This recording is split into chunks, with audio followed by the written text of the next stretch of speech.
Assalamualaikum warahmatullahi wabarakatuh. Waalaikumsalam warahmatullahi wabarakatuh. Ya, terima kasih buat bapak-bapak, ibu-ibu semua udah hadir di acara pengajian keluarga Sakinah malam ini. Dan terima kasih buat Ustadz Hidayatullah udah berkenan untuk hadir. Sebelum mulai acara, kita bersama-sama membaca basmalah. Bismillahirrahmanirrahim.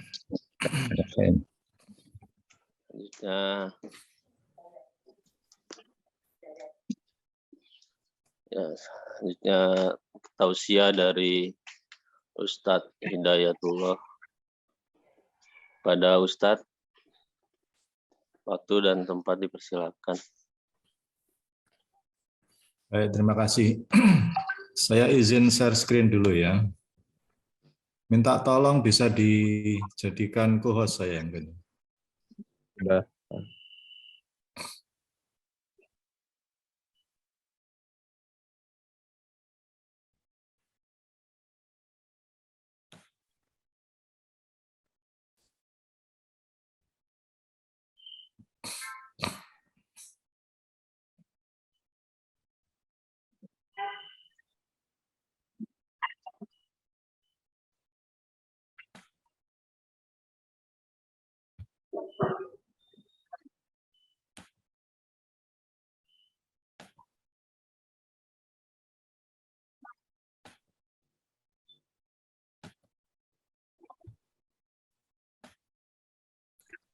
Slide saya sudah kelihatan ya, Bapak-bapak?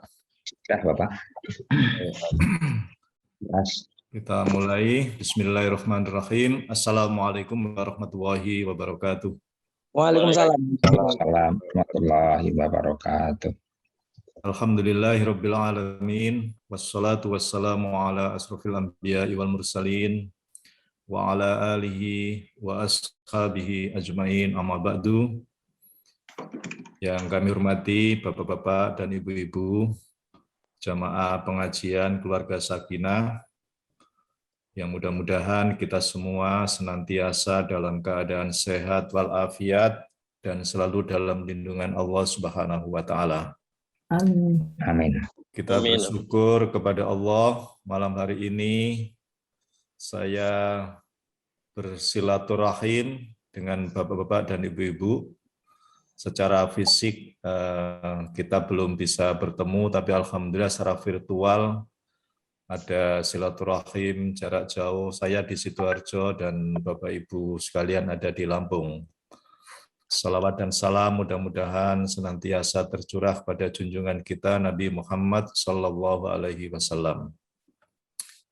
Bapak Ibu yang saya hormati, izinkan saya untuk sharing saja, saya tidak bermaksud memberikan tausiah, mungkin sedikit pengetahuan yang saya miliki, pemahaman yang saya miliki berkaitan dengan bagaimana sesungguhnya dalam Islam, berkaitan dengan semangat kita di dalam mengarungi kehidupan ini yang sesungguhnya sangat kental jika kita kaitkan dengan persoalan kompetisi.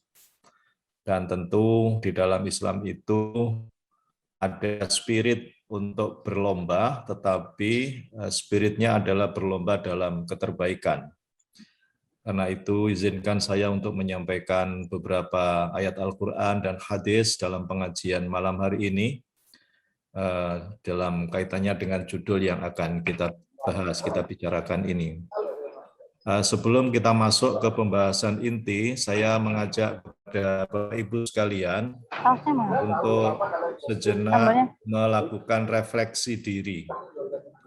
Saya mengambil salah satu pendapat dari Syekh Khalil bin Ahmad sebagaimana dikutip dalam kitab Ihya Ulumuddin yang ditulis oleh Imam Al-Ghazali pada juz pertama halaman 80.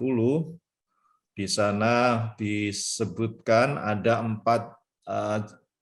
macam manusia. Nanti kita coba refleksi untuk diri kita masing-masing, kira-kira kita ini masuk dalam golongan yang mana begitu. Yang pertama disebut rajulun yadri wa yadri annahu yadri.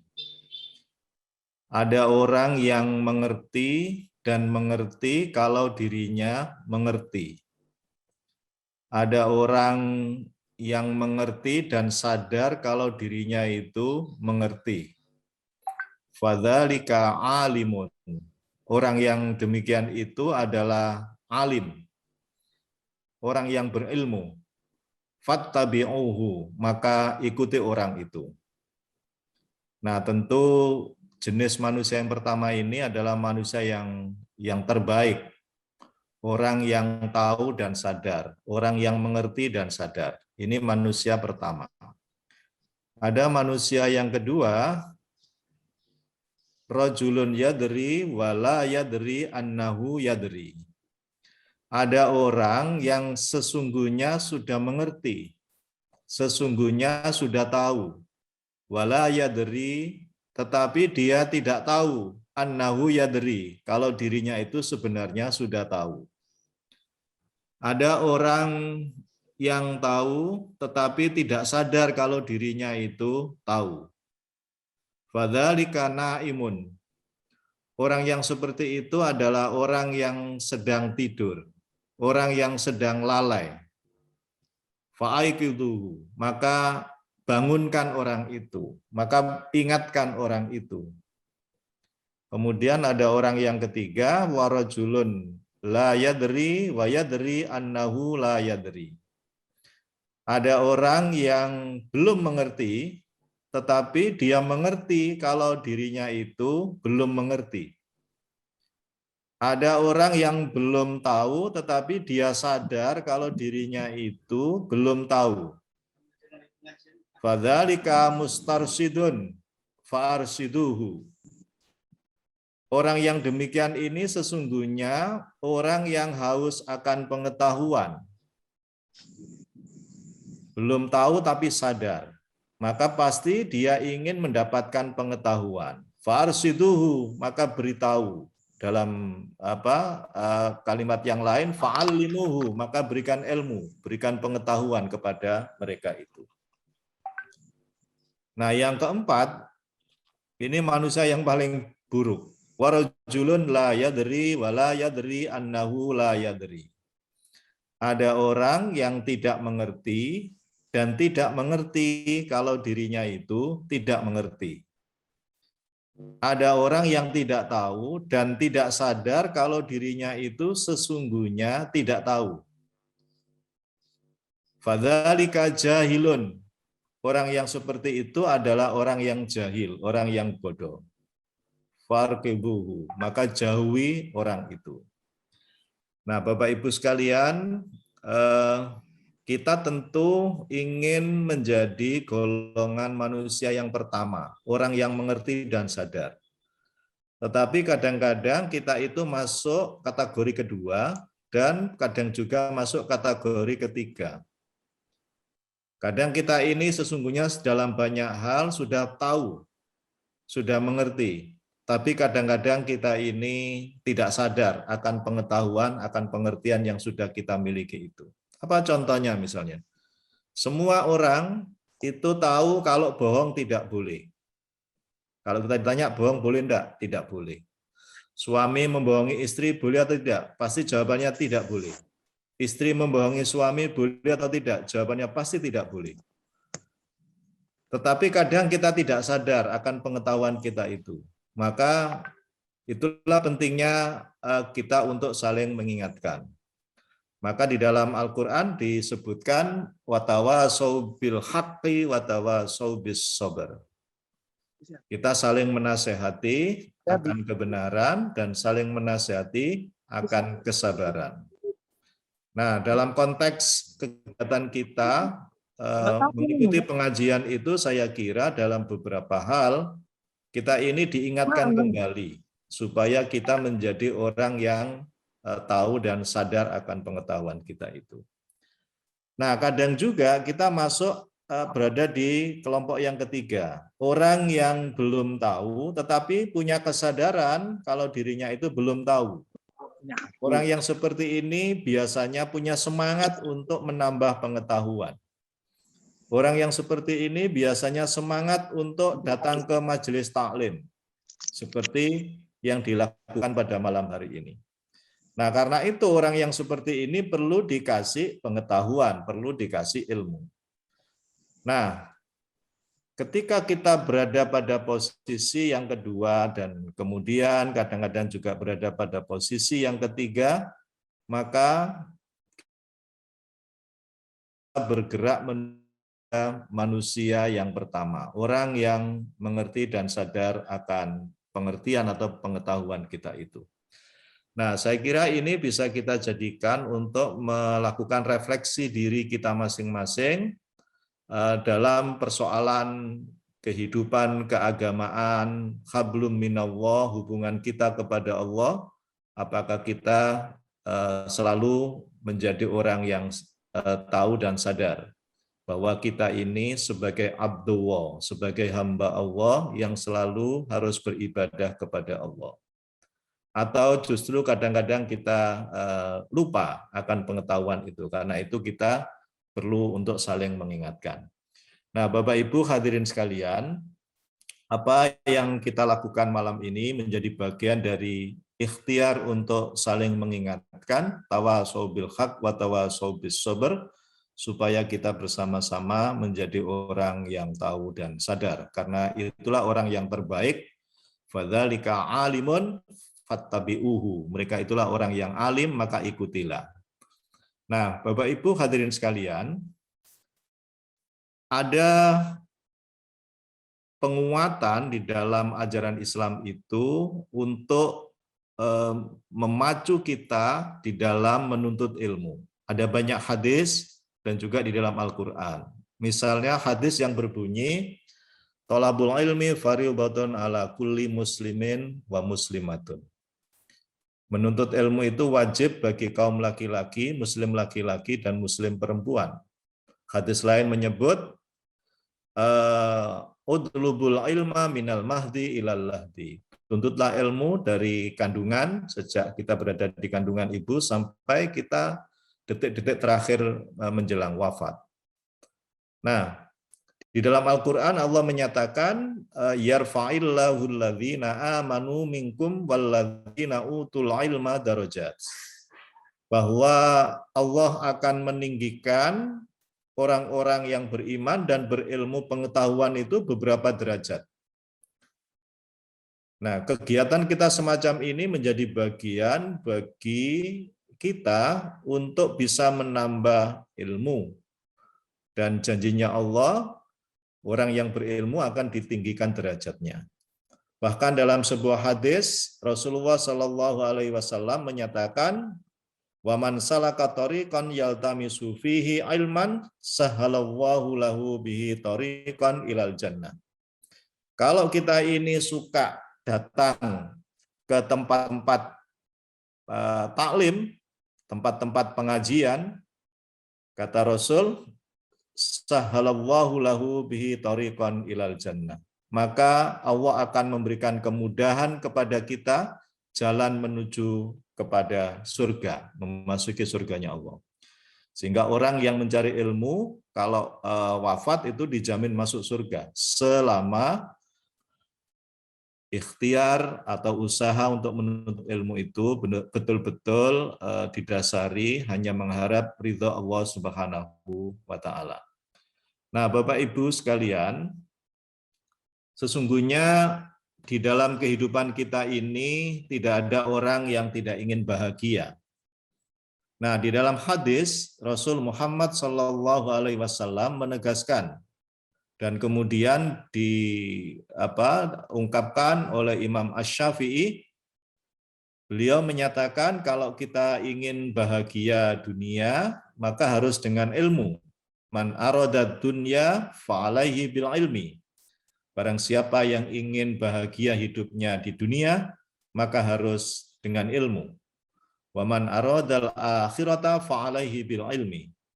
Barang siapa yang ingin bahagia hidupnya di akhirat, maka harus dengan ilmu. Waman aradad dunya wal akhirah fa'alaihi bil ilmi. Dalam riwayat lain disebut waman aradahuma fa'alaihi bil ilmi. Barang siapa yang ingin bahagia hidupnya di dunia dan di akhirat, maka harus dengan ilmu. Karena sesuai dengan firman Allah tadi, orang yang berilmu itulah akan ditinggikan derajatnya. Orang yang menguasai keilmuan dunia, maka akan ditinggikan derajatnya dalam kehidupan dunia ini.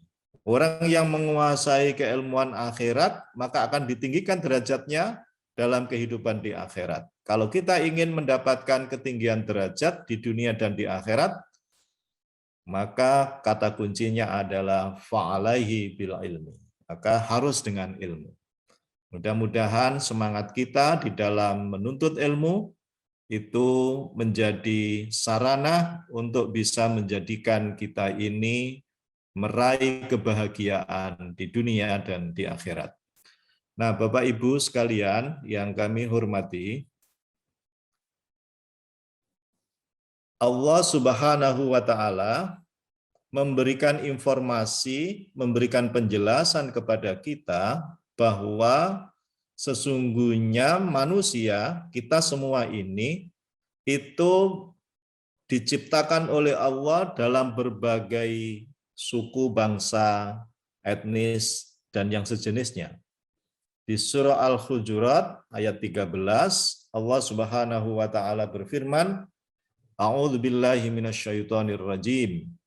Ya ayyuhan nas inna khalaqnakum min dzakarin wa untha wa ja'alnakum syu'uban wa qabaila lita'arafu. Inna akramakum indallahi atqakum innallaha alimun khabir. Wahai sekalian manusia, ya ayyuhan nas inna khalaqnakum, sesungguhnya kami menciptakan kalian semua min dzakarin wa untha, dari seorang laki-laki dan seorang perempuan.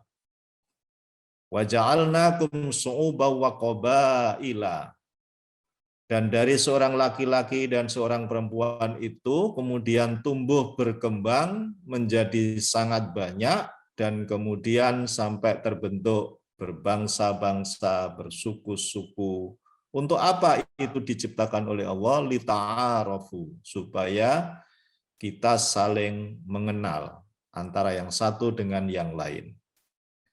Di antara kita ini mungkin dulu asalnya dari berbagai daerah yang berbeda, tapi kemudian kita bisa bertemu pada sebuah komunitas, pada sebuah masyarakat, sampai pada sebuah bangsa dan negara. Itu semua supaya kita saling mengenal, lita'arafu. Nah, kemudian ayat ini menegaskan inna akramakum indallahi atqakum. Manusia yang berkelompok-kelompok, berbangsa-bangsa, bersuku-suku itu tidak ada bedanya, sama saja di sisi Allah.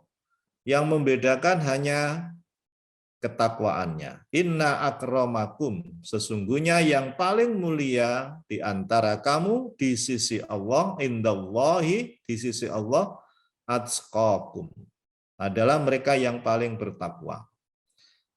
Inilah derajat manusia di sisi Allah yang membedakan satu dengan yang lainnya. Innallaha alimun khabir, sesungguhnya Allah Maha mengetahui dan juga Maha mengenal. Nah, Bapak Ibu hadirin sekalian, ketika manusia diciptakan oleh Allah, berbangsa-bangsa, bersuku-suku, maka di sana terjadi perlombaan. Ada kompetisi. Bahkan kompetisi itu kadang terjadi sangat sengit, kadang juga terasa biasa-biasa saja. Dan memang Allah Subhanahu wa Ta'ala sudah menegaskan di dalam surah Al-Baqarah ayat 148. Allah menyatakan, A'udzubillahi minasyaitonirrajim, walikulli wijhatun huwa muwalliha fastabiqul khairat.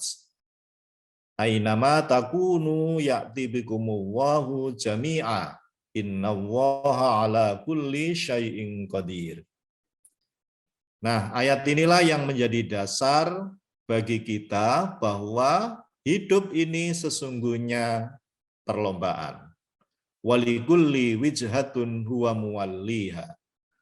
Dan bagi tiap-tiap umat itu ada kiblatnya sendiri-sendiri. Huwa muwalliha. Dan ia menghadap kepada kiblatnya masing-masing itu. Di dunia ini sangat banyak kelompok-kelompok, sampai pada bangsa-bangsa. Dan masing-masing itu fokus pada kiblatnya masing-masing. Tidak usah terlalu luas. Mungkin kita ini ada keluarga-keluarga. Di dalam satu keluarga saja, itu kita tidak bisa menemukan kesamaan. Tapi persamaan bisa kita temukan.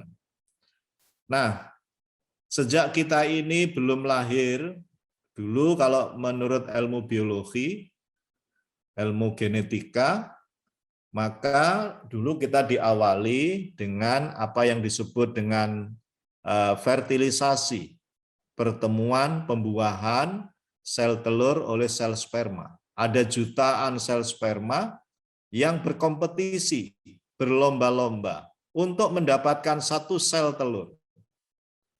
Dan kondisi seperti itu terus terbawa ketika manusia itu lahir menjadi anak, remaja, dewasa seperti kita saat ini.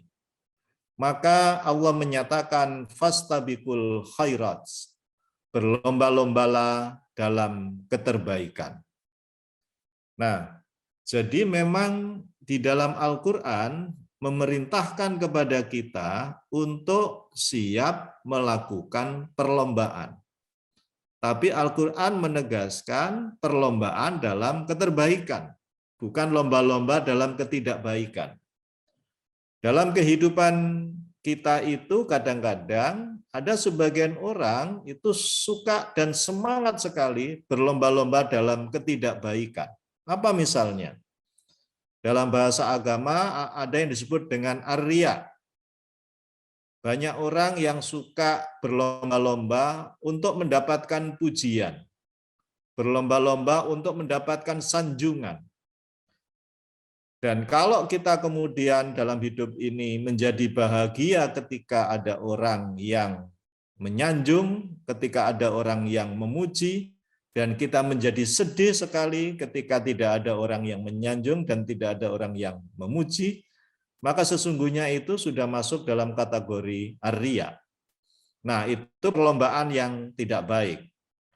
Di dalam Al-Quran, surah Al-Baqarah 148 ini mendorong kepada kita untuk berlomba-lomba dalam keterbaikan. Kenapa?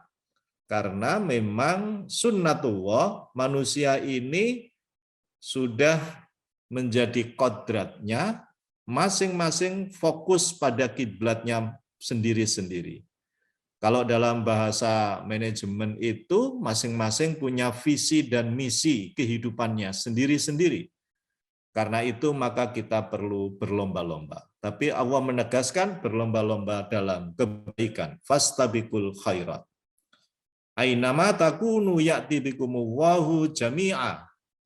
Di mana saja kamu berada, pasti Allah akan mengumpulkan kamu sekalian. Innallaha ala kulli syai'in qadir. Sesungguhnya Allah Maha Kuasa atas segala sesuatu. Nah, dalam konteks ini, kata kuncinya adalah mari kita berlomba dalam kebaikan, karena kalau kita tidak melakukan dalam kebaikan, kita akan mengalami kerugian, karena segalanya nanti akan dikembalikan oleh Allah di hari akhirat, di hari kiamat. Nah, Bapak Ibu hadirin sekalian, saya ingin memberikan penguatan pada kalimat fastabiqul khairat. Ini ada spirit yang luar biasa. Kalau kita betul-betul mencermati apa makna yang ada di dalam fastabiqul khairat, maka ada peluang besar bagi kita ini untuk bisa meraih kesuksesan, meraih kebahagiaan, bahkan meraih kemenangan. Apa spirit di dalam fastabiqul khairat itu, berlomba-lomba dalam keterbaikan. Karena lombanya itu dalam keterbaikan, maka tentu yang pertama kita harus mau melakukan kebaikan. Tidak mungkin kita ini mengikuti, ya sebut misalnya lomba balap sepeda. Kok kita tidak mau bersepeda? Ya tidak mungkin. Kita bisa mengikuti lomba balap sepeda kalau kita mau bersepeda. Itu syarat minimal. Berarti kita harus bisa bersepeda. Kalau kita mau lomba dalam kebaikan, maka lakukan kebaikan itu. Dan kita harus bisa melakukan kebaikan itu. Itu yang pertama. Dan itu belum cukup. Maka ada indikator yang kedua. Lakukan kebaikan itu sesering mungkin, sebanyak mungkin. Kalau kita ingin memenangkan dalam perlombaan, dalam kompetisi, maka kita tidak cukup melakukan itu hanya sekali, dua kali, tapi lakukan itu terus-menerus. Orang yang mau ikut lomba balap sepeda, misalnya, maka dia pasti berlatih bersepeda. Kalau kita ingin berlomba dalam kebaikan, maka lakukan kebaikan itu sesering mungkin, sebanyak mungkin. Aksaru amala. Lakukan kebaikan itu yang sangat banyak, yang sangat sering. Apakah itu pasti bisa menjadikan kita sukses, menang dalam perlombaan itu? Ternyata tidak. Ada indikator yang ketiga. Lakukan kebaikan itu yang terbaik. Nah, jadi tidak cukup kebaikan itu banyak-banyakan. Tapi harus dipastikan kebaikan itu yang kita lakukan itu adalah kebaikan yang terbaik. Di dalam Al-Quran ada ungkapan firman Allah, Alladzi khalaqal mauta wal hayata liyabluwakum ayyukum ahsanu amala. Allah menciptakan, menjadikan kematian, kehidupan, itu untuk apa? Liyabluwakum ayyukum ahsanu amala. Allah akan lihat siapa di antara kalian ini yang terbaik amalannya, ahsanu amala. Nah, perintah dalam Islam itu kalau kita ingin memenangkan dalam perlombaan, maka lakukan kebaikan itu yang terbaik. Apakah ini kemudian kita bisa menjadi pemenang dalam perlombaan itu? Juga belum, kalau kita belum menjadikan diri kita ini sebagai orang pertama yang melakukan kebaikan, dan yang terbaik itu kita lakukan secara terus-menerus. Nah, jamaah sekalian, spirit di dalam fastabiqul khairat, Allah memerintahkan kepada kita untuk berlomba-lomba dalam keterbaikan. Itu akan bisa kita capai kalau kita mau melakukan setidaknya 4 indikator ini. Pertama, lakukan kebaikan, dan lakukan kebaikan itu sesering mungkin, sebanyak mungkin, dan pastikan kebaikan yang kita lakukan itu adalah yang terbaik, dan jadikan atau pastikan kita ini termasuk orang pertama yang melakukan kebaikan dan yang terbaik itu secara terus-menerus.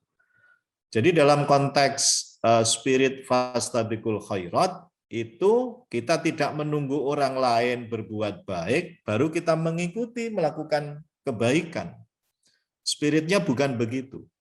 Jadilah orang pertama yang melakukan kebaikan yang terbaik itu secara terus-menerus. Menjadi orang pertama, tidak perlu menunggu orang. Nah, jadi kalau semua orang, umat Islam mau melakukan hal-hal yang saya sebutkan itu, spirit fastabiqul khairat, menjadi orang pertama yang melakukan kebaikan dan yang terbaik itu secara terus-menerus, maka kita punya optimisme umat Islam akan kembali jaya memimpin peradaban dunia ini. Dulu sekitar abad ke-7 sampai abad ke-14, umat Islam ini pernah memimpin peradaban dunia. Karena saat itu memang umat Islam punya semangat yang luar biasa untuk menjadi orang pertama yang melakukan kebaikan dan yang terbaik itu. Mereka semangat untuk menerjemahkan Al-Quran secara kontekstual untuk menjawab kebutuhan kehidupan. Sehingga kita membaca dalam sejarah peradaban Islam itu, tokoh-tokoh Muslim dunia dari kalangan umat Islam, kita mengenal Ibnu Sina, Ibnu Rus, Al-Kindi, Al-Khawarizmi, Ibnu Khaldun, dan seterusnya. Itu adalah sebagian dari tokoh-tokoh yang mengawali di dalam membangun kebaikan, dan yang terbaik itu untuk mengembangkan ilmu pengetahuan dan teknologi. Maka kemudian kita mengenal ilmu-ilmu modern saat ini, karena sesungguhnya ilmu pengetahuan yang berhasil dibangun oleh tokoh-tokoh Muslim itu kemudian diterjemahkan ke berbagai bahasa di dunia ini, dan itu kemudian dikembangkan. Nah, sayangnya ketika umat Islam berada pada masa kejayaannya, itu kemudian terjadi kelengahan. Dan kemudian bangsa Eropa, bangsa Barat, itu punya semangat renaissance, kebangkitan kembali. Sementara umat Islam berada pada kelengahan.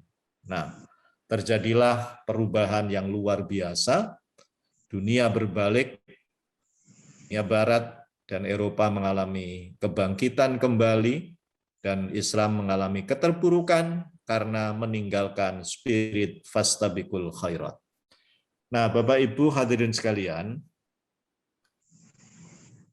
ada banyak sekali ayat-ayat Al-Quran yang memberikan semangat bagi kita untuk melakukan perlombaan. Misalnya di surah Ali Imran 133. Allah berfirman, A'udzubillahi minasyaitonir rajim. Wasari'u ila maghfiratin mir rabbikum wa jannatin arduhas samawati wal ardh uiddat lil muttaqin. Wasari'u, bersegeralah. Nah, bersegeralah ini berarti bergegaslah, cepat-cepatlah. Ini punya makna perlombaan untuk menuju pada ampunan Tuhanmu. Ila maghfiratin mir rabbikum wa jannatin arduhas samawati wal ardh. Dan Allah telah menyediakan surga yang luasnya seluas langit dan bumi. Itu disediakan oleh Allah bagi kita semua, uiddat lil muttaqin, bagi orang-orang yang bertakwa. Orang-orang yang bertakwa diseru oleh Allah untuk bersegera, cepat-cepat. Cepat-cepat kemana? Ila maghfiratin mir rabbikum, menuju pada ampunan Tuhanmu, dan wajannatin, dan menuju pada surga. Nah, ini adalah semangat yang ada di dalam Ali Imran 133. Nah, lantas di 134 Allah menjelaskan orang-orang bertakwa itu disuruh, diperintah untuk bersegera itu dalam hal apa? Selain ila maghfiratin mir rabbikum wa jannah, menuju pada ampunan Tuhanmu dan surga, ternyata ada 3 indikator yang dimaksud orang-orang bertakwa yang disuruh untuk segera menuju ampunan Allah itu, yaitu di surah yang sama ayat 134. Alladzina yunfikuna fis sarra'i wad dharra wal kadhiminal ghaidha wal 'afina 'anil nas wallahu yuhibbul muhsinin. Orang-orang yang bertakwa itu adalah orang-orang yang suka berinfak, gemar berinfak, fis sarra'i wad dharra, baik dalam keadaan lapang, rizkinya banyak, maupun dalam keadaan sempit, rizkinya berkurang. orang-orang bertakwa itu selalu bergegas untuk berinfak, bersedekah. Itu yang pertama. Wal kadhiminal ghaidha. Orang-orang bertakwa itu adalah orang-orang yang mampu mengendalikan amarahnya, mengendalikan hawa nafsunya. Wal afina anin nas, orang-orang bertakwa itu adalah orang-orang yang mau dengan segera memberi maaf terhadap sesama manusia. Wallahu yuhibbul muhsinin, dan Allah sangat menyukai orang-orang yang berbuat ihsan. Nah, hadirin sekalian, ini contoh ayat Al-Quran yang mendorong kepada kita untuk menjadi orang pertama yang melakukan kebaikan dan yang terbaik itu. Di surah Al-Imran 133. Dan penjelasannya yang dimaksudkan adalah ada di ayat 134, yaitu gemar berinfak, mampu mengendalikan amarah, dan mudah memberi maaf kepada sesama manusia. Di surah yang lain misalnya, surah Al-Jum'ah ayat 9. A'udzubillahi minasyaitonirrajim. Ya ayyuhalladzina amanu idza nudiya lis-sholati min yaumil jum'ah fas'au ila dzikrillahi wa dzarul bai'. Dzalikum khairul lakum in kuntum ta'lamun.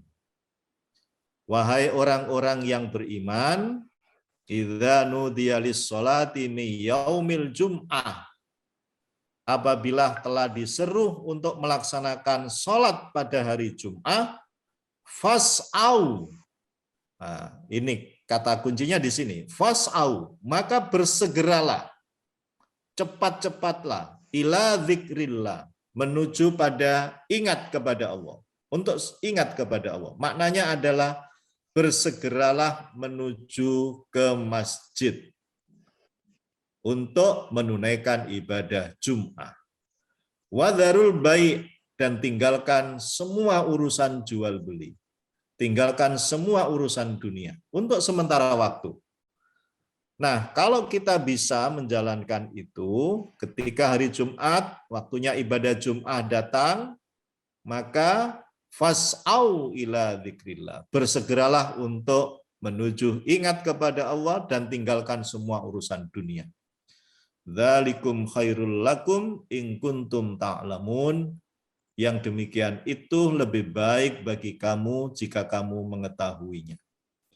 Nah, tentu bersegera menuju ingat kepada Allah di hari Jum'ah itu tidak menunggu kalau khatib naik mimbar berkhutbah. Dalam hadis tidak begitu. Dalam hadis itu justru kita diperintahkan untuk datang di masjid sebelum khatib naik mimbar. Datang di masjid, masuk ke dalam masjid, melakukan sholat tahiyatul masjid 2 rakaat, setelah itu duduk menunggu khatib naik mimbar. Kita bisa membaca Al-Quran, bisa berdoa, sampai khatib naik mimbar, dan pada saat khatib naik mimbar, kita sepenuhnya mendengarkan khutbah, sampai selesai dan kemudian dilanjutkan untuk sholat. Nah, itu namanya fas'au, bersegera. Nah, kalau orang tua saya dulu, orang tua kita dulu, itu kadang-kadang 1 jam sebelum Jumatan, itu saya terutama itu sudah diubrak-ubrak bahasa Jawanya. Untuk segera persiapan menuju masjid Jumatan. Ini kata fas'au, ya, berlomba-lomba juga. Nah, yang menarik ayat ini, setelah ayat ke-9, sampai dengan kita selesai menjalankan sholat Jum'ah, maka ayat yang ke-10 itu justru memerintahkan kita untuk segera meninggalkan masjid. Fa'idza qudiyatis sholatu fantashiru fil ard. Apabila telah selesai menunaikan sholat Jum'ah, setelah sholat Jum'ah kita zikir, doa, kemudian ditutup dengan sholat sunnah 2 rakaat atau 4 rakaat. Apa kata Allah di dalam ayat yang ke-10? Fa idza qudiyatis sholatu fantashiru fil ard. Maka kembalilah bertebaran di muka bumi.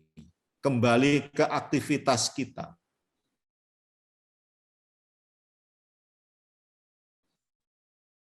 Jadi menurut ayat ini, setelah Jumatan kita bersegera setelah Jumatan itu kembali berterbaran di muka bumi, kembali ke tempat kegiatan kita masing-masing, wabtaghu min fadlillah, untuk mendapatkan karunia Allah. Wadhkurullaha katsiran la'allakum tuflihun, dan ingatlah kepada Allah dengan sebanyak-banyaknya ingat supaya kamu mendapat keberuntungan. Nah, jadi ayat ini sesungguhnya ayat yang mendorong kepada kita untuk meningkatkan semangat kita. Dalam bahasa lain, etos kita. Di dalam melaksanakan hubungan kita kepada Allah dan melaksanakan kebutuhan kita hidup di dunia ini. Nah, kalau di dalam ayat yang lain Allah menyatakan semua proses kehidupan kita ini kita orientasikan untuk mendapatkan kebahagiaan hidup di akhirat. Wabtaghi fima ataqallahu daral akhirah. Tetapi ayat itu berlanjut, wala tansa nasibaka minad dunya. Carilah olehmu kebahagiaan hidup di akhirat, dan kamu jangan lupakan untuk mendapat kebahagiaan hidup di dunia ini. Nah, ayat ini tadi di surah Al-Jum'ah senada dengan itu. Maka Allah menyebut ayat berikutnya itu wa ahsin, maka berbuatlah yang terbaik. Kama ahsanallahu ilaika, sebagaimana Allah telah berbuat terbaik kepadamu. Innallaha la yuhibbul mufsidin. Sesungguhnya Allah tidak suka kepada orang-orang yang berbuat kerusakan. Nah, jadi perlombaan di dalam Islam itu adalah perlombaan dalam kebaikan. Itu perintahnya. Nah, Bapak-bapak dan Ibu-ibu jamaah sekalian, ada beberapa poin penting yang ingin saya berikan tambahan bagaimana kita membangun semangat untuk berfastabiqul khairat itu. Yang pertama adalah kita harus punya orientasi ke masa depan. Di dalam Al-Quran surah Al-Hasr ayat 18, Allah mengingatkan kepada kita bagaimana kita untuk bisa meraih kesuksesan di masa depan itu. Allah menyatakan, a'udzubillahi minasyaitonirrajim, ya ayyuhalladzina amanu taqullaha wal tanzur nafsum ma qaddamat lighad wattaqullaha innallaha khabirum bima ta'malun. Wahai orang-orang yang beriman, bertakwalah kepada Allah.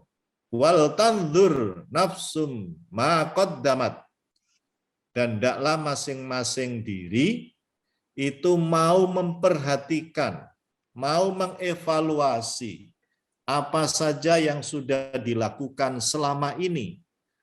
Dari evaluasi, refleksi yang kita lakukan, maka kemudian kita menemukan titik-titik kuat dan titik-titik lemah atas diri kita, atas yang kita lakukan selama ini.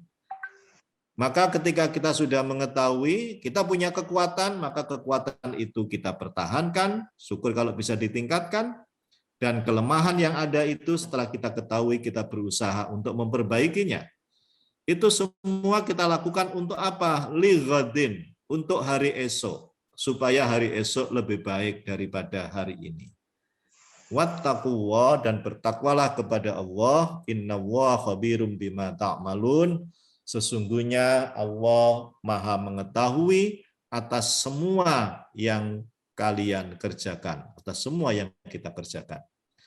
Nah, kemudian di surah Ad-Duha ada potongan ayat di sana yang kita semua sudah hafal, saya ambil potongannya saja. walal akhiratu khairun laka minal ula. Kata Allah, dan al-akhir itu khairun, lebih baik, laka bagimu, minal ula, daripada awalnya. Apa maknanya ini? Maknanya adalah ayat ini mempunyai spirit, semangat, mendorong kepada kita untuk memastikan kita ini bisa menaiki tangga-tangga kebaikan, menaiki tangga-tangga prestasi.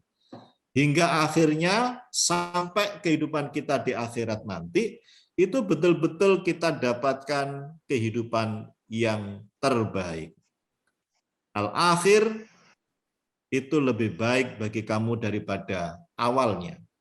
Tapi pertanyaannya adalah bagaimana kita bisa mencapai keterbaikan di akhir itu kalau kita tidak melakukan tahapan-tahapan kebaikan. Tangga kebaikan yang satu, naik ke tangga kebaikan yang kedua, naik ke tangga kebaikan yang ketiga, begitu seterusnya. Inilah spirit di dalam Islam itu yang bisa kita implementasikan dalam kehidupan kita, baik hubungannya kepada Allah maupun kepada sesama manusia. Nah, nyambung dengan itu, ada hadis Nabi Shallallahu Alaihi Wasallam. Kalau pertama tadi saya menyatakan berorientasi ke masa depan, untuk bisa mencapai masa depan yang gemilang itu, yang sukses, yang berhasil, maka kita harus mempunyai orientasi menjadi lebih baik, dan lebih baik. Ada sebuah hadis Rasul Muhammad SAW mengingatkan kepada kita, "Man kana yaumuhu khairan min amsihi fahuwa rabih." Ini kata kuncinya. Barang siapa yang hari ini lebih baik dari kemarin, fahuwa rabih, maka dialah orang yang sukses, dialah orang yang beruntung. Jadi syaratnya harus meningkat, hari ini lebih baik dari kemarin. Kalau ini kita teruskan, besok lebih baik dari hari ini. Begitu seterusnya. Nah, ini yang diharapkan dalam Islam itu. Siapa yang hari ini lebih baik dari kemarin, fahuwa rabih, maka dialah orang yang sukses, dialah orang yang beruntung. Jangan menjadi yang kedua, wa man kana yaumuhu misla amsihi fahuwa mahbunun. Barang siapa hari ini sama saja dengan kemarin, tidak ada peningkatan, kata Nabi, fahuwa mahbunun, dia orang yang rugi. Jadi kalau kita ini tidak ada perkembangan apa-apa, tetap saja, maka kata Nabi kita termasuk orang yang rugi. Kenapa? Kalau kita kaitkan dengan kompetisi kehidupan di dunia, orang lain sudah melakukan berbagai kegiatan yang mengalami perkembangan pertumbuhan luar biasa, kok kita hanya tetap saja? Ya pasti kita kalah. Nah, maka kata Nabi, jangan menjadi orang yang hari ini sama dengan orang yang kemarin. Kenapa? Fahuwa mahbunun. Karena orang itu adalah orang yang rugi. Nah, sama juga ketika ini kita kaitkan dengan hablum minallah sebagai seorang hamba, maka ada semangat bagi kita untuk meningkatkan secara terus-menerus. Nah, apalagi kalau sampai terjadi yang ketiga, naudzubillah min dzalik, wa man kana yaumuhu syarran min amsihi fahuwa mal'un. Barang siapa yang hari ini lebih jelek dari kemarin, maka dia adalah orang yang pailit, orang yang bangkrut. Nah, sesungguhnya spirit dalam ajaran Islam itu luar biasa di dalam Al-Quran maupun dalam hadis Nabi Shallallahu Alaihi Wasallam.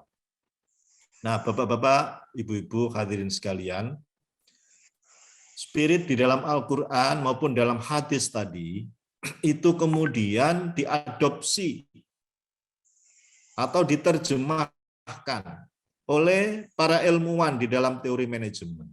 Di dalam manajemen itu ada konsep continuous improvement.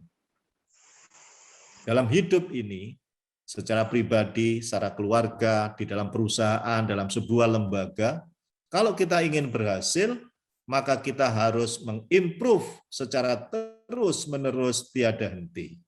Bagaimana caranya? Ada 4 tahapan yang harus kita lakukan, yang disebut dengan PDCA. Plan, buatlah perencanaan yang sangat bagus. Kemudian yang kedua, do, rencana yang sudah dibuat dengan sangat bagus itu jangan dibiarkan, tapi jalankan, lakukan. Setelah kita melakukan perencanaan itu dalam sebuah proses, maka jangan lupa cek evaluasi. Titik-titik kuat, titik-titik lemah kita akan temukan dari apa yang kita lakukan itu. Kemudian yang keempat, action, tindak lanjut untuk melakukan improve, begitu seterusnya. Nah, ini kan sesungguhnya senafas dengan Al-Qur'an. Wal tanzur nafsum ma qaddamat lighad. Hendaklah masing-masing pribadi mau memperhatikan dirinya untuk perbaikan hari esok. Hadis Nabi juga menyatakan begitu, mangkana yaumu khairan min amsihi fahuwa rabih.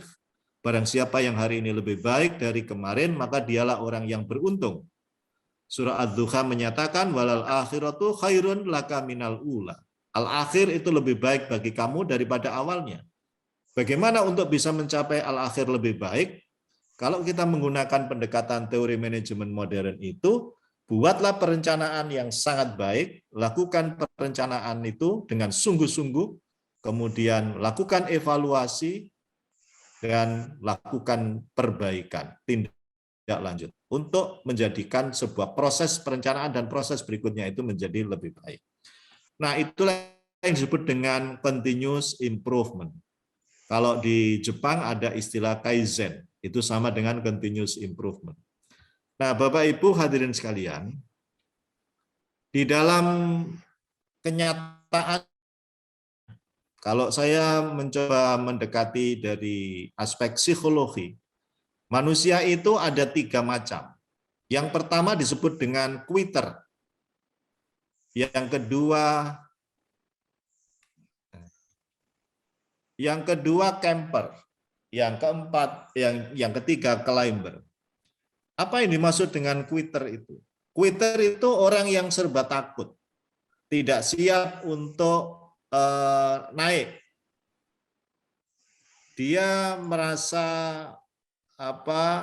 aman, ya sudah saya di sini saja. Itu quitter, orang yang tidak siap, orang yang tidak mau, tidak punya semangat untuk melakukan perubahan, meningkatkan suasana kehidupannya.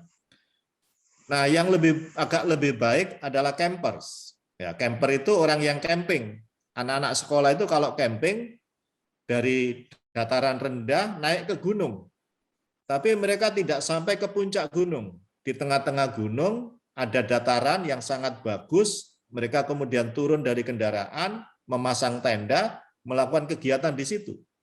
Itu sudah lebih lumayan daripada quitter.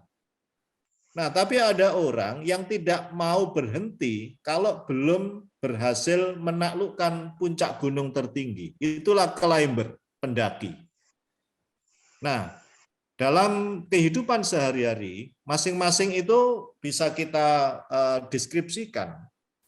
Orang yang punya karakter quitter itu biasanya dia suka menghindar, suka mundur, bahkan keluar. Dia membiarkan orang lain yang melakukan sesuatu. Biarlah orang lain yang berbuat. Saya tak di sini saja. Dia seringkali meninggalkan impian-impian.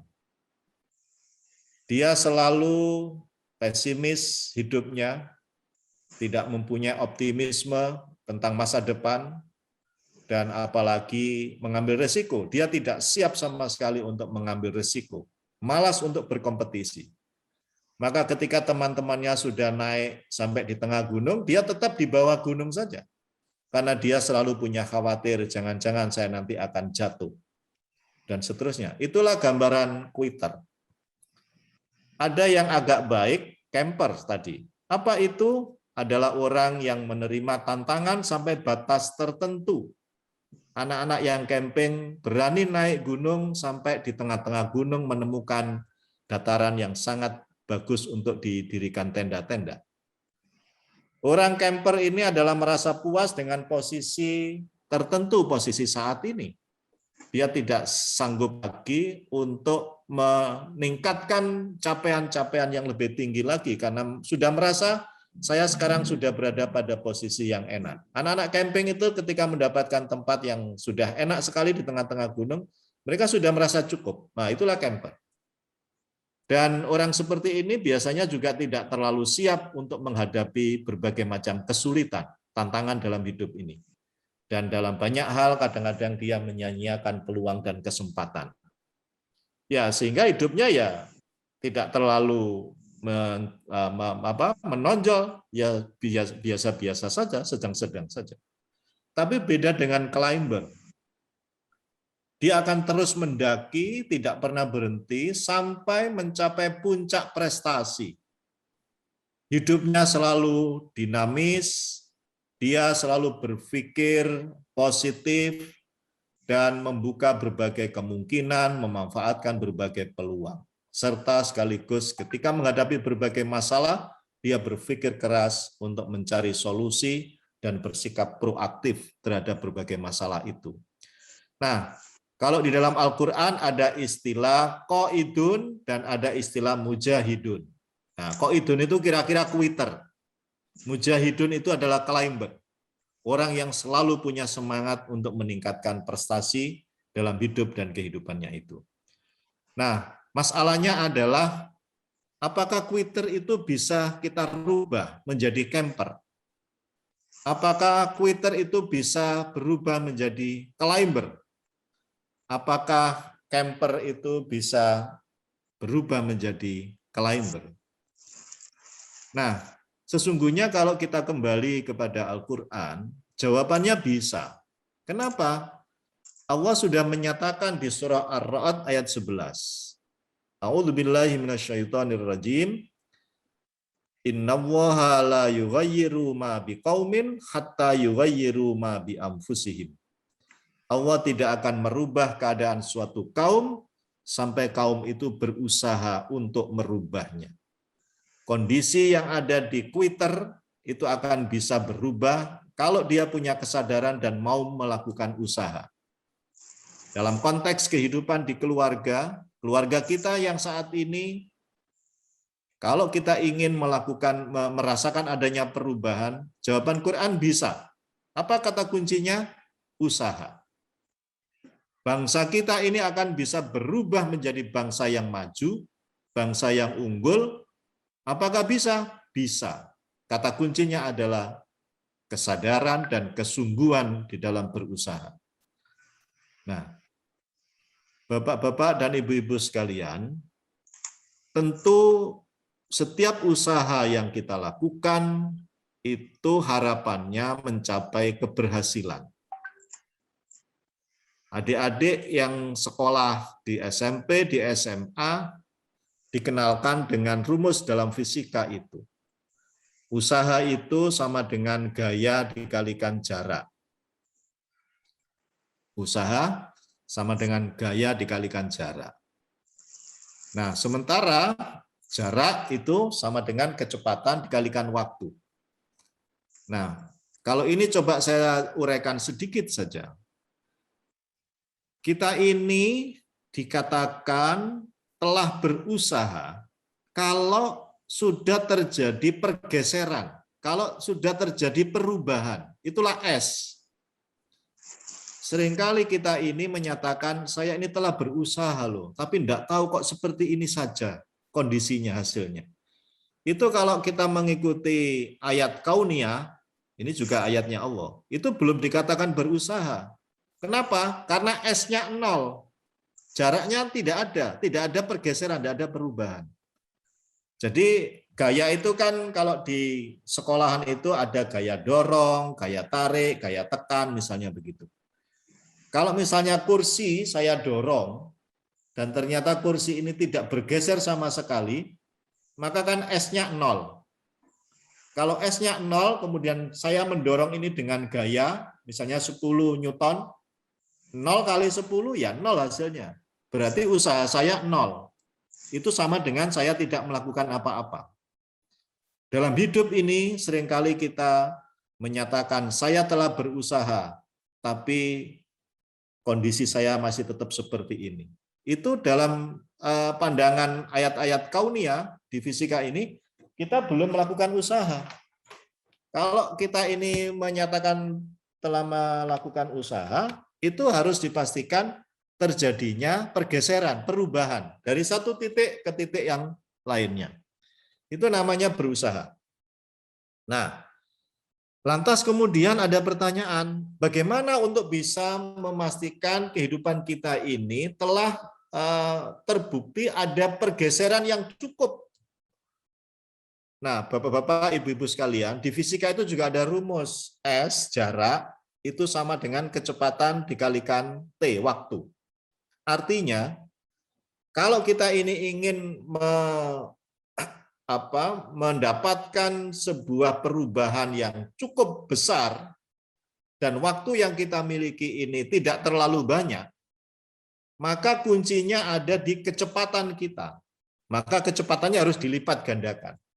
Tidak bisa seperti yang biasanya. Kalau kita ingin merasakan perubahan itu banyak, waktu yang kita miliki sedikit.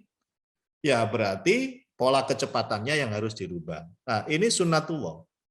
Apa yang dinyatakan oleh Allah itu ada di ayat qauliyah di Quran dan hadis, ada yang berada di ayat kauniyah di alam semesta ini. Dan itu diformulasikan dalam berbagai keilmuan. Nah, terakhir saya menutup, di dalam Al-Quran, kita itu diperintahkan oleh Allah untuk melakukan sesuatu itu dengan sepenuh kemampuan. Dalam bahasa Al-Quran disebut fattaqullaha mastata'tum. Bertakwalah kepada Allah dengan sepenuh kemampuan. Mastata'tum itu bukan sekedarnya, tetapi dengan sepenuh kemampuan, semaksimal mungkin. Itu mastata'tum. Maka di dalam Al-Quran itu ketika orang mau berangkat haji, salah satu syaratnya itu kan istito'ah. Man istato'a ilaihi sabila. Orang haji itu tidak ada yang tidak punya semangat. Semangatnya luar biasa. Mulai berangkat sampai dengan menjalankan ibadah haji, mereka tawaf mengelilingi Ka'bah, berjubel, sekian banyak orang, tidak ada yang merasa capek. Lari-lari kecil, sa'i dari Sofa ke Marwah, tidak ada yang merasa capek. Semua dilakukan dengan penuh semangat, luar biasa. Terasa capek itu setelah kembali ke Indonesia, capeknya muncul semua. Tapi ketika menjalankan ibadah haji, tidak ada yang merasa capek. Itulah mastata'tum, itulah istito'ah. Kalau kita ingin mencapai keberhasilan dalam perlombaan ini, maka lakukan dengan sepenuh kemampuan. Pikiran kita optimalkan, fisik kita kerahkan, dan jangan lupa doa kita kepada Allah untuk mendapatkan pertolongan itu juga hal yang tidak kalah pentingnya. Saya kira itu yang bisa kami sampaikan, kurang lebihnya mohon maaf, dan kalau ada yang mau disaringkan, saya kembalikan ke moderator. Billahi taufiq wal hidayah, nasrum minallah wa fathun qarib. Wassalamualaikum warahmatullahi wabarakatuh. Waalaikumsalam warahmatullahi wabarakatuh. Terima kasih pada Ustadz Hidayatullah atas ilmunya yang telah di-sharing. Mungkin selanjutnya kita masuk ke acara tanya jawab. Bapak-bapak, ibu atau ibu-ibu yang ingin bertanya, silakan. Ini belum ditutup ya, apa? Slide-nya,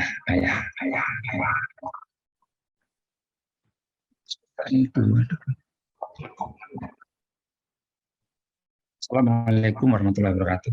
Waalaikumsalam warahmatullahi wabarakatuh. Alhamdulillah pada hari ini luar biasa Ustadz Hidayatullah.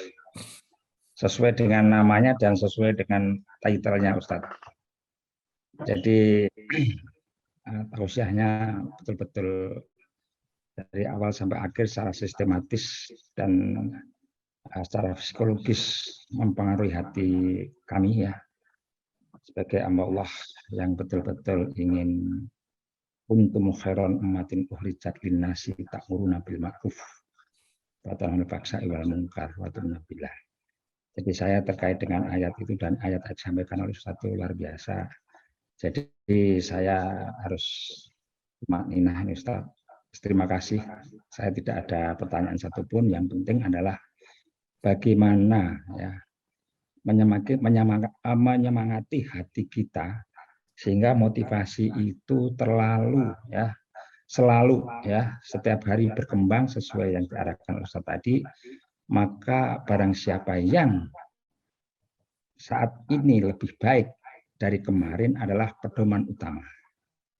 Itulah yang menjadikan suatu pedoman yang sangat luar biasa, sehingga hari ke hari adalah akan lebih baik. Nah, bagaimana supaya kita selalu bisa ingat itu, ingin memperbaiki terus. Itulah kira-kira Ustadz. Terima kasih. Assalamualaikum warahmatullahi wabarakatuh. Waalaikumsalam warahmatullahi wabarakatuh.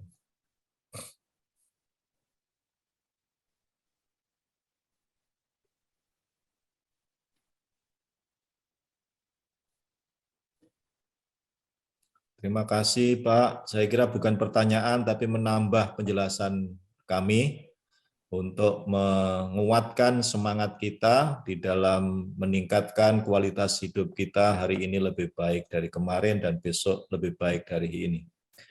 Nah, tentu untuk bisa menjaga ritme itu kita tidak cukup hanya menjalankan sendiri.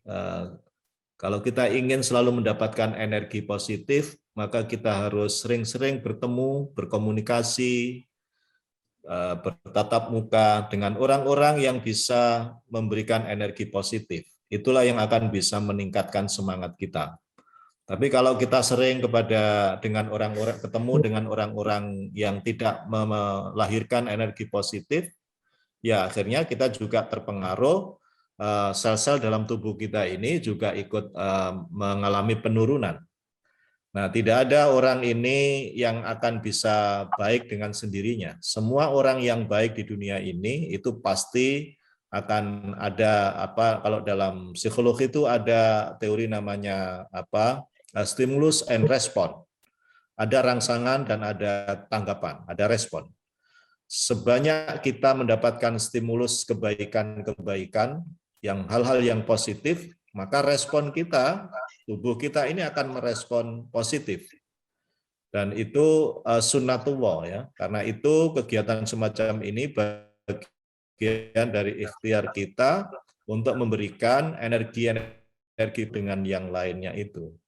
Orang yang baik, asalnya baik, tapi kemudian tidak pernah ketemu dengan orang-orang baik, itu bisa jadi lama-lama kebaikan dirinya itu akan tergerus. Karena kebaikan itu harus dipertemukan dengan kebaikan-kebaikan yang lain, dan itu akan memperkuat kebaikan yang ada itu. Saya kira itu tambahan komentar saya. Terima kasih. Terima kasih. Baik, Pak Ustaz.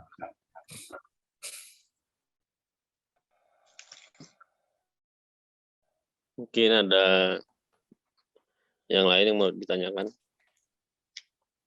Pak Komarul mungkin. Ya, terima kasih. Assalamualaikum warahmatullahi wabarakatuh. Waalaikumsalam.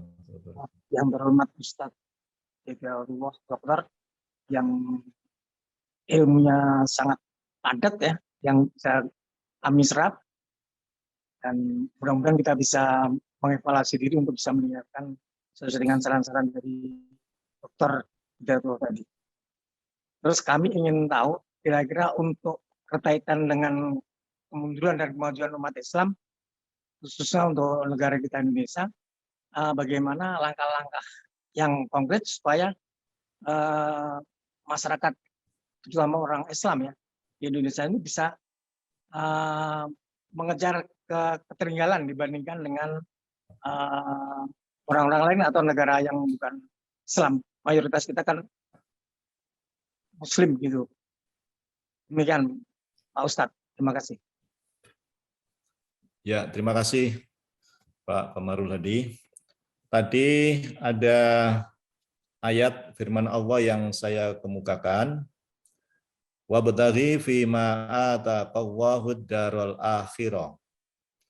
Memang orientasi utama kita itu untuk meraih kebahagiaan akhirat. Apapun yang kita lakukan harus ada dimensi akhirat. Tapi bukan berarti kemudian kita melupakan dunia, karena ayat itu berlanjut, wala tansa nasibaka minad dunya. Jangan engkau lupakan, engkau juga perlu untuk mendapatkan kebahagiaan di dunia ini.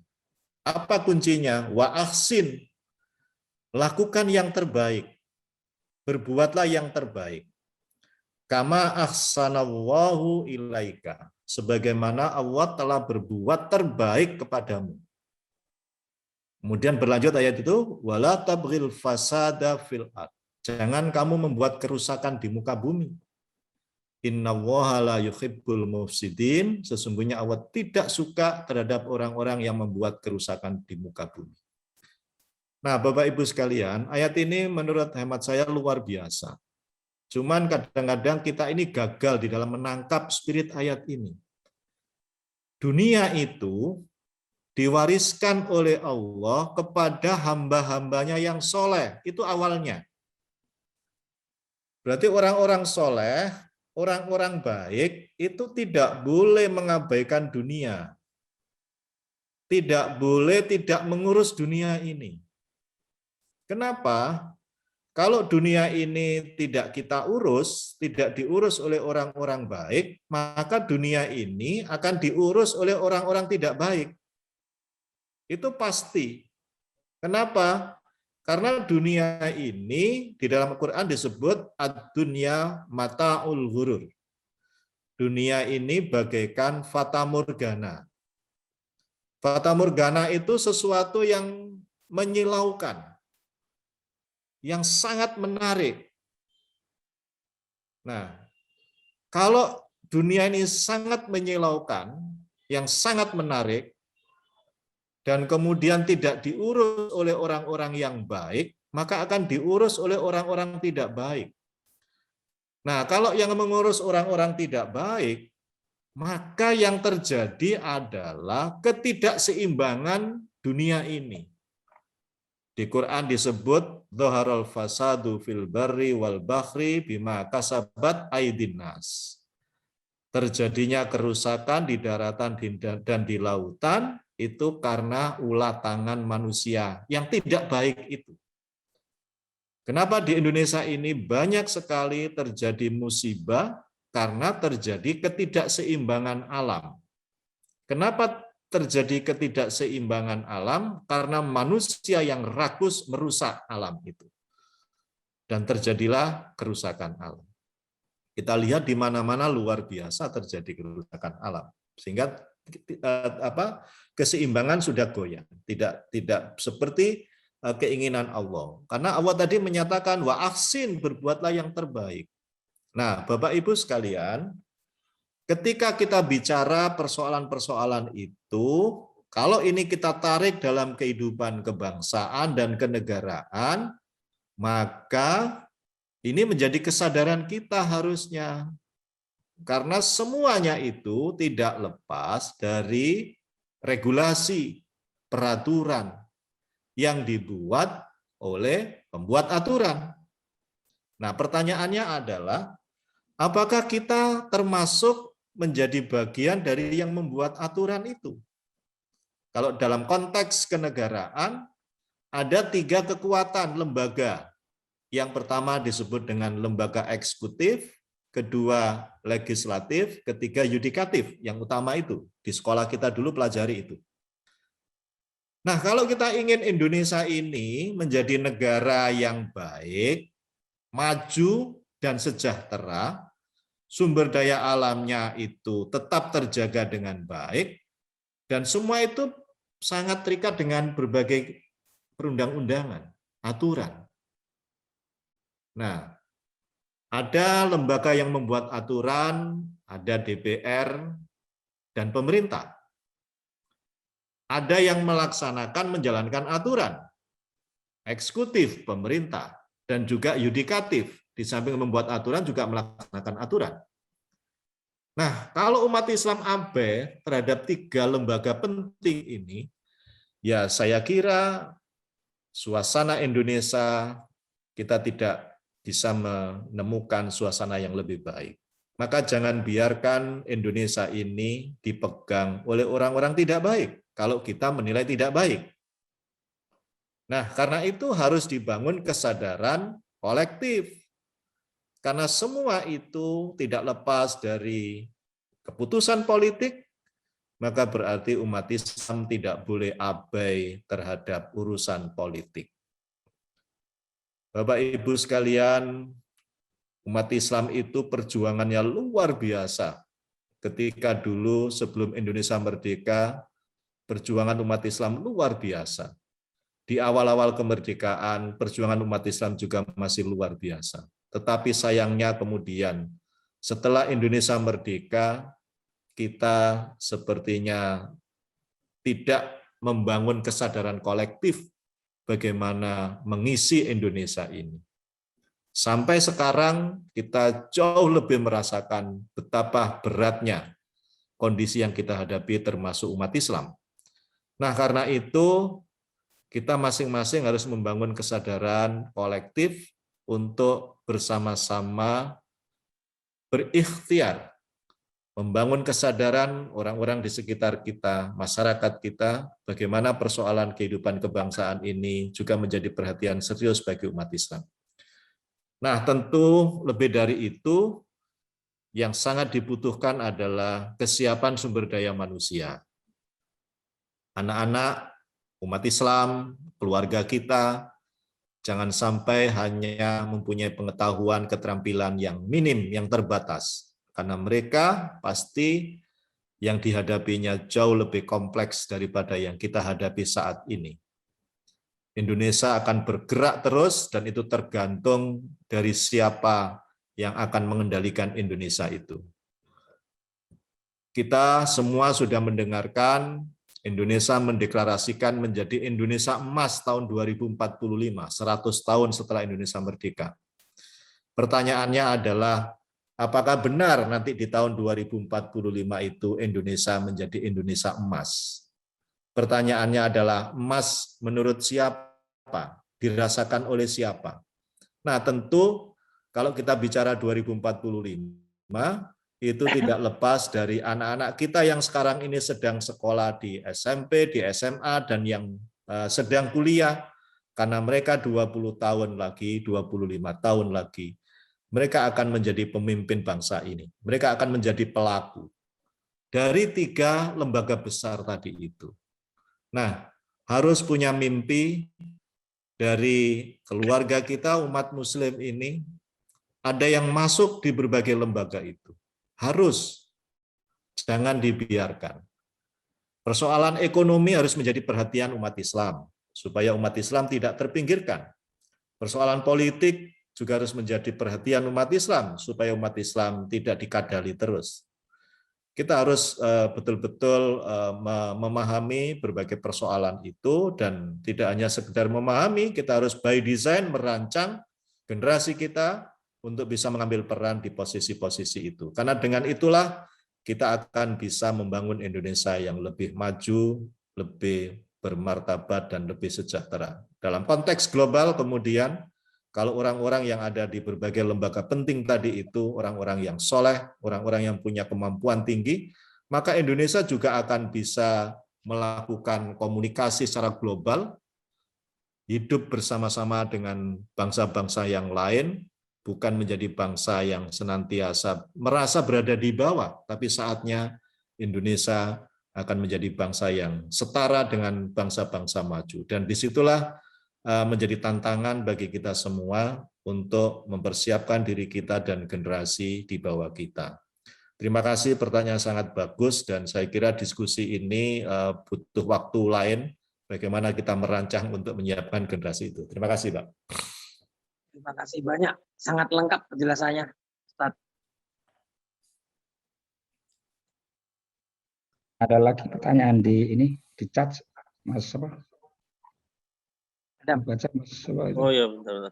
Moderator. Di chat ya. Ini ada lagi Ustadz dari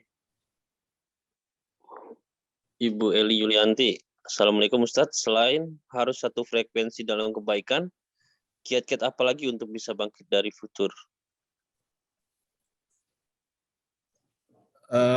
Ya, jadi kita itu memang setuju saya, kita harus menyeimbangkan frekuensi kita. Kalau frekuensinya sudah ketemu, itu menjadi enak, menjadi ringan kita ini. Itu menjadi modal yang luar biasa. Nah, tetapi ada hal yang lebih penting lagi dari itu, bagaimana kemudian masing-masing kita ini ketika memiliki energi positif yang besar itu bisa kita distribusikan, kita tularkan energi itu kepada yang lainnya. Ada dalam sebuah teori yang dikemukakan oleh McClellan, itu teori motivasi yang dirumuskan NA, Need for Achievement, keinginan untuk berprestasi, keinginan untuk berhasil. Semua orang itu ingin berprestasi, semua orang ingin berhasil. Tapi pertanyaannya adalah bagaimana kita untuk bisa mencapai keberhasilan itu, mencapai puncak prestasi itu. Saya kira ini tidak bisa kita lakukan sendiri dan kita yakin kita bisa menyelesaikan, tidak bisa. Apalagi kalau ini menyangkut persoalan yang sangat besar, ya. Karena itu di dalam Islam itu ada kalimat untuk satu sama lain saling menguatkan. Innamal mu'minuna ikhwah. Sesungguhnya mukmin yang satu dengan mukmin yang lain itu bersaudara. Fa'aslihu baina akhawaikum. Maka damaikan di antara muslim yang satu dengan muslim yang lain itu. Nah, ini menjadi penting bahwa menjadi sunnatullah. Kadang-kadang kita ini tidak mesti selalu dalam satu frekuensi, dalam irama yang sama. Karena kita punya pikiran yang berbeda, punya perasaan yang berbeda. Tetapi yang lebih penting adalah ketika kita merasakan adanya perbedaan antara yang satu dengan yang lain, itu tidak menjadikan perbedaan-perbedaan itu yang diperbesar. Justru Al-Quran mengingatkan kepada kita, fa'aslihu, damaikan.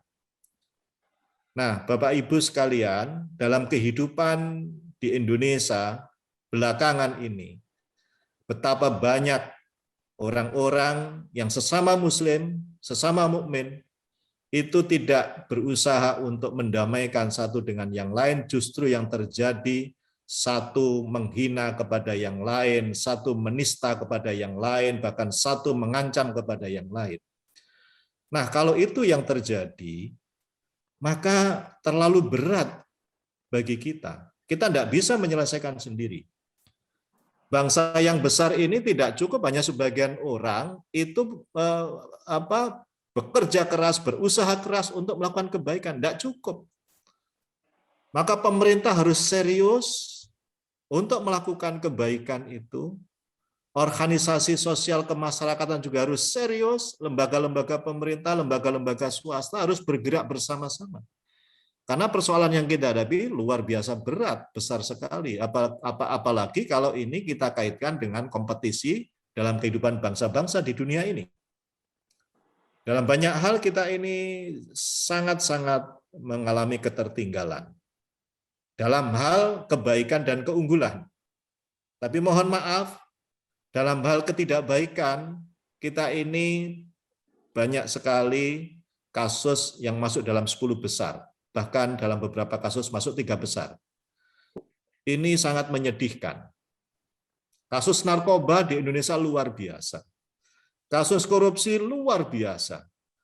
Kasus ketertinggalan sumber daya manusia luar biasa. Kita masih masuk kelompok di atas 100 peringkat dunia ini. Sumber daya manusia kita. Pendidikan kita juga jauh ketinggalan. Jadi untuk menyelesaikan masalah ini, harus punya kesadaran kolektif, pejabat negara, pemerintah, lembaga-lembaga negara, lembaga-lembaga swasta, pimpinan organisasi sosial kemasyarakatan, pimpinan lembaga-lembaga keagamaan, ormas Islam, Itu semua harus mempunyai kesadaran kolektif. Tidak bisa kemudian kita biarkan mereka berucap seperti itu hanya ingin mendapatkan kepuasan sesaat yang bersifat sangat pragmatis dan apalagi itu bernuansa materialis. Maka sungguh ini menjadi hal yang sangat penting bagi kita sekalian. Kita masing-masing punya kekuatan, punya energi, dan kalau energi ini bisa dipertemukan akan menjadi kekuatan luar biasa. Bagaimana caranya? Nah, kalau kita bicara persoalan kebangsaan, itu masing-masing harus mau membuka diri, openness. Tanpa ada sikap openness, keterbukaan, kita susah untuk membangun sinergitas, kerjasama. Kerjasama itu akan bisa terwujud kalau kita ini bisa membuka diri. Nah, kalau saya kaitkan dengan konsep ukhuwah Islamiyah, persaudaraan Islam, itu ada 4 syaratnya. Pertama, harus saling kenal. Tadi saya singgung ayatnya tadi. Lita'arofu, saling kenal. Saling kenal saja tidak cukup. Jadi pemerintah harus mengenal rakyat, rakyat harus kenal pemerintah. Kalau ini kita kaitkan dalam kehidupan yang besar ya. Tidak cukup. Maka yang kedua yang disebut dengan tafahum, saling memahami. Pemerintah harus paham rakyat ini seperti apa, rakyat juga harus paham pemerintah ini seperti apa. Sama-sama beratnya. Nah, kalau satu sama lain saling memahami, saling mengenal, saling memahami, maka Al-Quran menyatakan kita bisa naik ke tahap ketiga, yaitu saling bekerja sama, ta'awun. Nah, ketika masuk dalam kerjasama, ada batas yang diberikan oleh Allah itu. Wa ta'awanu 'alal birri wat taqwa. Tolong menolonglah dalam kebaikan dan ketakwaan. Jangan tolong menolong wala ta'awanu 'alal ismi wal udwan. Jangan tolong menolong dalam dosa dan permusuhan. Nah, dalam konteks kehidupan bangsa, kehidupan masyarakat dan bangsa kita ini, justru yang banyak sekali kita lihat di media sosial, itu tolong menolong dalam dosa dan permusuhan. Yang satu melemahkan yang lain, tidak saling menguatkan. Nah, ini kalau ini berat, tidak bisa kita menjadi bangsa maju. Jadi setelah kenal, memahami, harus dikuatkan dengan saling tolong menolong, saling menguatkan. Tapi kata kuncinya alal bir wat taqwa, dalam kebaikan dan ketakwaan. Nah, satu lagi. Kalau sudah terbangun tolong menolong dalam kebaikan dan ketakwaan itu belum menjamin juga sebelum kita menambah yang keempat yang disebut dengan takaful, assurance, jaminan. Nah, pemerintah harus menjamin rakyat, rakyat harus menjamin pemerintah. Ini kalau dalam kehidupan besar. Kalau dalam kehidupan keluarga, suami istri harus saling menjamin. Orang tua harus menjamin anak, anak harus menjamin orang tua. Maka keluarga itu menjadi keluarga sakinah, keluarga harmonis, keluarga yang bahagia. Kehidupan kebangsaan juga begitu. Kalau satu sama lain saling menjamin, luar biasa saya kira. Nah, ini problemnya adalah ta'awun belum terbangun sebagaimana mestinya, kerjasama itu. Nah, karena itu ya tidak mungkin akan terwujud satu sama lain saling menjamin itu. Berat sekali. Nah, kita ini baru ada di level 1 dan 2. Bahwa kita sudah saling kenal, kita saling memahami, tetapi belum diwujudkan dalam kerjasama. Dan kalau ada kerjasama, dalam banyak kasus belum alal bir wat taqwa, justru alal ismi wal udwan. Nah, saya kira itu tambahan penjelasan saya. Kayaknya sudah melewati jadwal yang diberikan kepada saya ini. Ada cat, 2 cat itu 1 cat, Mas Adam. Masih ada lagi?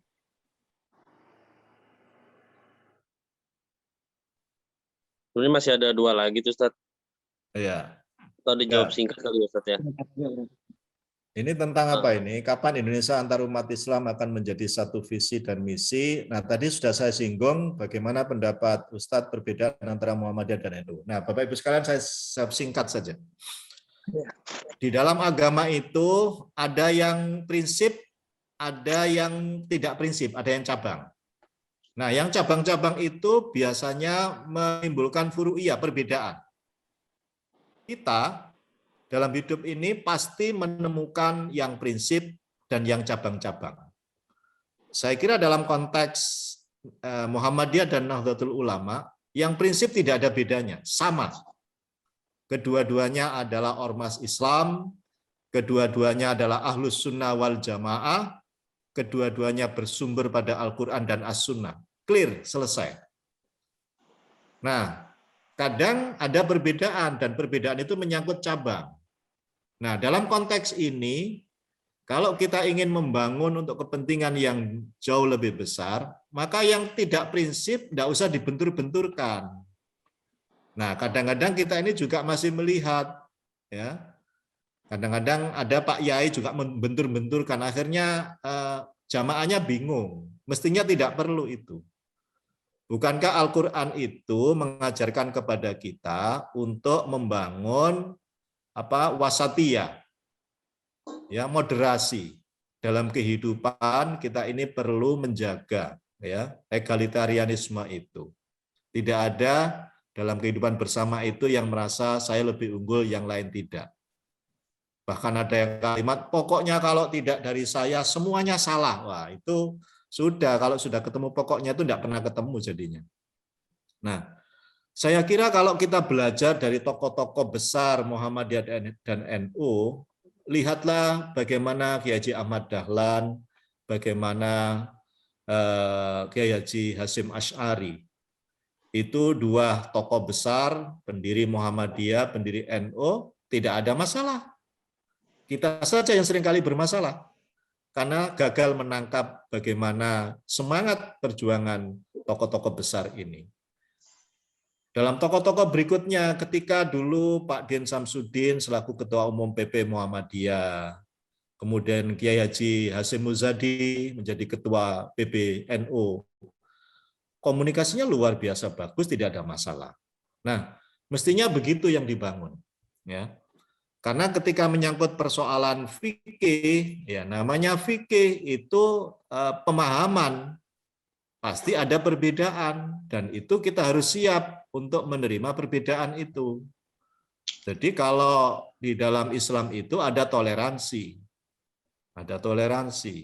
ada agree in disagreement dalam batas-batas tertentu. Kita setuju dalam ketidaksetujuan, ya sudah. Kalau pemahaman kita berbeda dalam konteks ini, ya kita hormati mereka. Dan mereka juga perlu menghormati kita. Nah, kalau itu terbangun menjadi enak jadinya. Nah, yang menjadi masalah itu kemudian kalau tokohnya juga ikut memanas-manasi, itu jadi berat jadinya di bawah ini. Nah, saya kira ini sangat tergantung juga bagaimana elit lokal, tokoh-tokoh ini juga ikut membangun suasana yang tenang, nyaman, harmonis. Itu menjadi penting bagi kita untuk memenangkan dalam perlombaan menyelamatkan bangsa ini. Tapi kalau tokoh-tokoh ini tidak punya kesadaran kolektif untuk urusan yang sangat besar itu, ya kita akan terjebak, ya. Kadang-kadang ada sebagian tokoh itu yang sudah merasa puas dapat bantuan ini, bantuan itu, menghilangkan kepentingan yang jauh lebih besar. Nah, saya kira ini menjadi hal yang cukup penting untuk kita bangun kesadaran itu. Kemudian usaha seperti apa yang bisa digunakan agar Twitter bisa menjadi climber. Nah, Bapak Ibu sekalian, memang tidak mudah ya untuk merubah orang yang serba takut berubah menjadi tidak takut. Dalam batas-batas tertentu itu kadang perlu konseling, perlu pelatihan, ya, perlu pelatihan. Yang pasti mereka tidak bisa dibiarkan untuk berubah dengan sendirinya, itu tidak mungkin, tidak mungkin. Mereka harus dibantu untuk mempunyai keberanian merubah dirinya. Naiki dari tangga 1 naik ke tangga 2, dari tangga 2 naik ke tangga 3, dari tangga 3 naik ke tangga 4. Bagaimana caranya? Kita coba bangun kesadaran bahwa di depan kita itu ada masalah yang seperti ini. Kalau kita tetap hanya seperti ini terus, maka sungguh di depan kita ini masalahnya akan menjadi jauh lebih besar. Yang kedua, kita harus membangun kesadaran bahwa tugas kita ini bukan hanya sekedar yang penting diri saya aman, yang penting diri saya enak. Tidak. Tugas kita ini ada 2 dalam pandangan Islam itu. Pertama sebagai Abdullah, sebagai hamba Allah yang selalu beribadah kepada Allah, wa ma khalaqtul jinna wal insa illa liya'budun. Tapi ada tugas yang kedua, yaitu sebagai khalifatullah. Nah, semua orang itu harus menjadi khalifah, harus mengambil peran. Nah, ini harus dibangun kesadaran-kesadaran itu, dan kemudian dikasih stimulus, rangsangan-rangsangan untuk menumbuhkan keberaniannya, untuk menumbuhkan semangatnya, kemauan, keberanian untuk melangkah. Nah, ini penting, dan disinilah sesungguhnya gerakan jamaah itu menjadi sangat penting. Yang satu sama lain saling menguatkan dan menggerakkan untuk melahirkan sebuah perubahan. Perubahan akan bisa terjadi kalau kita lakukan secara berjamaah. Ada ungkapan, la islama illa bi jamaah. Islam itu tidak akan ada, tidak akan survive kalau tidak dilakukan secara berjamaah. Wala jama'ata illa bi imarah, dan jamaah itu tidak ada kalau tidak ada kepemimpinan. Maka harus ada orang yang memimpin, harus ada orang yang menggerakkan, harus ada orang yang mempengaruhi, menggerakkan, bahkan jika perlu memaksa. Wala imarata illa bitta'ah. Dan kepemimpinan itu tidak akan terwujud kalau tidak ada ketaatan, kalau tidak ada kepatuhan. Jadi ini luar biasa. Nah, tentu ketaatan kepatuhan itu kalau kita kembali dalam Al-Quran, sepanjang pemimpin itu berada pada jalan yang benar, wajib hukumnya bagi kita untuk patuh dan taat. Ati'ullaha wa ati'ur rasul wa ulil amri minkum. Tapi ayat berikutnya, fa in tanaza'tum fi syai'in farudduhu ilallah war rasul. Jika ada perbedaan, perselisihan di antara kalian, maka kembalikan kepada Al-Quran dan hadis yang sahih. Saya kira kalau semangatnya ke situ, semua hal akan bisa selesai dengan happy ending, dengan bahagia. Bapak Ibu sekalian, kayaknya sementara itu yang bisa kami sampaikan. Jika ada tutur kata sikap saya yang kurang berkenan, saya mohon maaf yang sebesar-besarnya. Billahi taufiq wal hidayah. Assalamualaikum warahmatullahi wabarakatuh. Waalaikumsalam warahmatullahi wabarakatuh. Terima kasih Ustaz. Terima kasih Ustaz. Selanjutnya mungkin doa dipimpin oleh Ustaz Hidayatullah sekaligus penutup. Baik. Bapak Ibu sekalian, kita telah bersama-sama untuk mencoba memahami beberapa ayat Al-Quran dan hadis Nabi SAW. Mudah-mudahan memberikan pencerahan, penguatan, semangat kepada kita untuk menjadi hamba Allah dan khalifatullah, menjadi lebih baik, lebih bermakna, dan lebih bermanfaat untuk diri kita dan orang lain. Mudah-mudahan semua kesalahan, kekhilafan kita diampuni oleh Allah, dan akhirnya kita dimasukkan oleh Allah ke dalam surganya. A'udzubillahi minasyaitonirrajim. Bismillahirrahmanirrahim. Alhamdulillahirabbil alamin. Allahumma ighfir lil muslimina wal muslimat wal mu'minina wal mu'minat al ahya'i minhum wal amwat. Allahumma arinal haqqa haqqa warzuqna ittiba'ah wa arinal batila batila warzuqna ijtinabah. Rabbana la tuzigh qulubana ba'da idh hadaitana wa hab lana min ladunka rahmah innaka antal wahhab. Rabbana atina fid dunya hasanah wa fil akhirati hasanah wa qina adzabannar. Walhamdulillahirabbil alamin. Wassalamualaikum warahmatullahi wabarakatuh. Waalaikumsalam warahmatullahi wabarakatuh. Terima kasih Ustaz. Monggo, nyuwun pamit. Saya live dulu nggih. Nuwun. Assalamualaikum. Waalaikumsalam. Alhamdulillah acara hari ini sudah selesai. Mari bersama-sama kita mengucapkan hamdalah. Alhamdulillah. Alamin. Acara selanjutnya ramah-tamah Bapak Ibu. Ini Pak Digaga. Ya, kita sebentar volumenya saya besarin dulu karena ini tadi